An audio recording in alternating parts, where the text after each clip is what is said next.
ఒక కేసు తర్వాత ఒక కేసు పీటీ వారెంట్లు వేసి ఇబ్బందులు పెడుతున్న జగన్మోహన్ రెడ్డి గారు వచ్చి గోవర్ధన్ రెడ్డి గారితో ములాఖత్ కార్యక్రమం ఉంటుంది ఆ రోజు 10:30-11 గంటల మధ్యలో. మరి అక్కడి నుంచి ఆ ములాఖత్ అయిన తర్వాత ఈవెన్ రాయలసీమలో కూడా ఎప్పుడూ జరగని విధంగా ఈ నెల్లూరు జిల్లాలో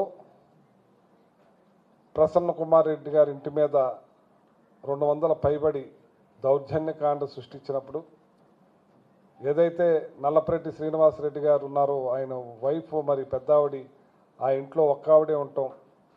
ఆ దౌర్జన్యకాండకి ఆ వయసులో ఎంతో భయభ్రాంతులకు గురైన ఆవిడ్ని ప్రసన్న కుమార్ రెడ్డి గారిని పరామర్శిస్తానికి జగన్మోహన్ రెడ్డి గారు వాళ్ళ ఇంటికి రావటం జరుగుతుంది. మరి ఆ జగన్మోహన్ రెడ్డి గారు 31వ తారీఖున కార్యక్రమాన్ని మా నాయకులు మా కార్యకర్తలు స్వాగతిస్తారని చెప్పి తెలియజేస్తా ఉన్నాను.